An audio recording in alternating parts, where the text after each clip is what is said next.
मैं कुछ सवाल दाग दूंगा साइंस को, साइंस चुप हो जाए, क्योंकि मेरे पास ऐसे सवाल हैं कि जो साइंस के पास नहीं। माय गॉड, तो क्या बोलेंगे सर? नहीं अब मैं पूछूंगा। देखिए हमारे शास्त्रों में कितना साइंस भरा पड़ा है। चलो मैं दिखा रही हूँ।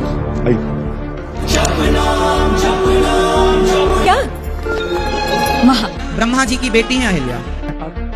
तो यह इतनी सुंदर थी कि देवता इनके पीछे पीछे घूमते थे, लट्टू हो गए थे देवराज इंद्र की सुंदरता। ब्रह्मा जी ने डांटा, तुम्हारे पास उर्वशी है, रंभा है, ये सब है, इसके पीछे काहे पड़े हो? नहीं ये भी सुंदर है, ये भी हमें दे दो। इंद्र जो भी सुंदर महिला को देखता है ना, उसकी लार टपकने लग जाती है। इंद्र बोले मैं इनसे विवाह कर लूं। ब्रह्मा जी ने कहा तेरे से नहीं करेंगे, हम तो गौतम ऋषि से करेंगे।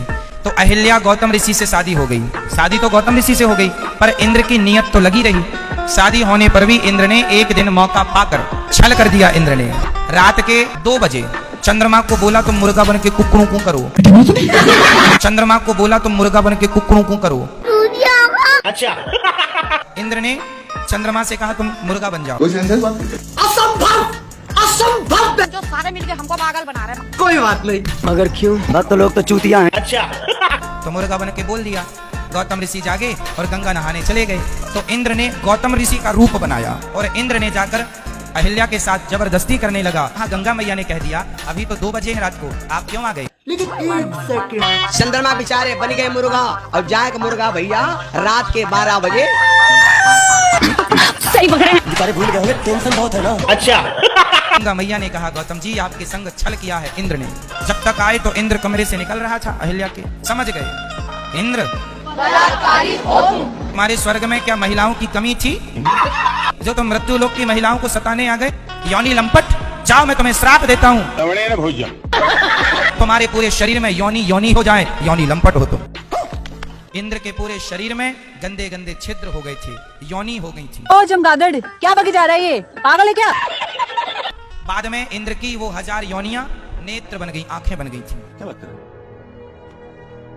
सारे पंडों, पुजारियों, पुरोहितों ने भगवान से डरा के चूते बनाते पब्लिक का। मगर क्यों? दुनिया के बाजार में सबसे बड़ा धंधा है धर्म। जिस तरह वो माफिया वाले गन दिखा के डराते, ये लोग भगवान दिखा के डराते। भगवान का जरूरत कमजोर लोग को होता है।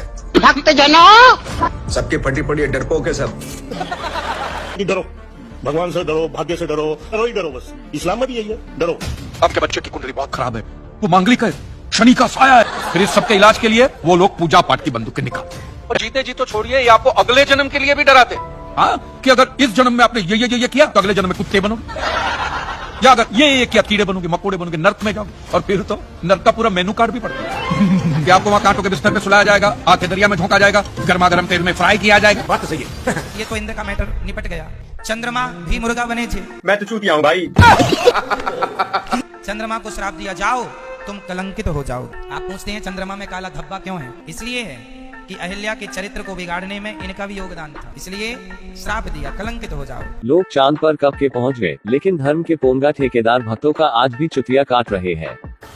जब तक भारत में धर्म है, लोग चूतिया बनते रहेंगे। आपके हिसाब से धर्म की परिभाषा क्या है? जहाँ धर्म है ना, वहाँ सत्य के लिए जगह नहीं, और जहाँ सत्य ट्रूथ है वहाँ धर्म की जरूरत ही नहीं है। बिल्कुल सही कह रहा है। हमारे ऋषियों के पास ऐसी भी विद्या थी जो शरीर के चाहे योनि बना दें, चाहे योनि भाग को नेत्र बना दें। ये मेडिकल साइंस है। देखो हमारे ऋषि मुनियों का रिसर्च जिस पर साइंस, गोबर ज्ञान को मेडिकल साइंस बताने वाले यह गोबर भक्तों के ठेकेदार है चुतिए। कौन है लोग? कहाँ से आते हैं? मनु के मुंह से आते हैं। अच्छा। धर्म या मजहब एक इंसान की जिंदगी में क्या काम करता है? मेरे हिसाब से तो एक ही काम करता है, या तो वो इंसान को बेबस बनाता है या फिर आतंक। बिल्कुल ठीक कह रहे हो तुम।